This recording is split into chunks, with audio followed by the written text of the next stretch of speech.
అశ్విని కుమారులు అశ్విని దేవతలు ఎలా అయ్యారో ఇప్పుడు ఒక కథ ద్వారా తెలుసుకుందాం. సూర్యునికి సంజ్ఞాదేవి వల్ల పుట్టిన పుత్రులే అశ్విని దేవతలు.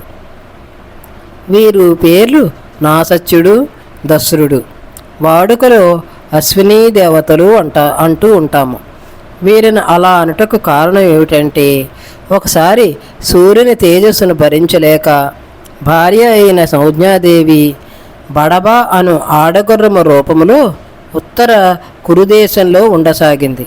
అక్కడకు సూర్యుడు వెళ్ళగా ఆమె తన భర్త అని గుర్తించి సూర్యుని కలుస్తుంది. అలా వారికి పుట్టిన సంతానమే అశ్విని దేవతలు. అశ్వినులు దేవతలకు వైద్యులు. అశ్విని దేవతలను ఆరాధించిన వారికి ఆయురారోగ్యాలు భాగ్యాలు కలిగి నిత్య యవ్వనులుగా భాషిస్తారు. దీనిని గురించి ఒక కథ ప్రాచుర్యంలో కూడా ఉంది.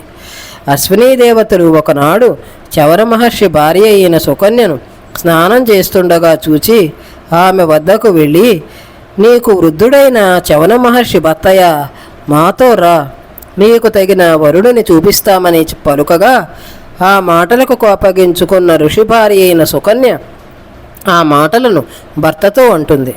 చవనుడు అశ్వినులు చెప్పినట్లుగానే చేయమని అంటాడు సుకన్యతో.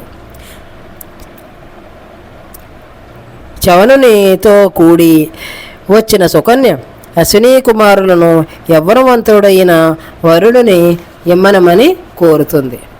అశ్వినులు చవనుడు కొలనుకు వెళ్ళి స్నానం చేసి బయటకు వస్తారు. అందరూ సమాన యవ్వన రూప లావణ్యాలతో ప్రకాశించగా సుకన్య మరల చవనునే వరిస్తుంది. అశ్వినులు మూలంగా తనకు యవ్వనం వచ్చింది కనుక చవన మహర్షి వారికి ప్రత్యుపకారం చెయ్యదలిచి కృతజ్ఞుడై శర్యాతి చేయు యజ్ఞంలో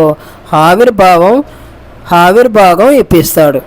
పంచపాండవులలో నకుల సహదేవులే అశ్వినులు.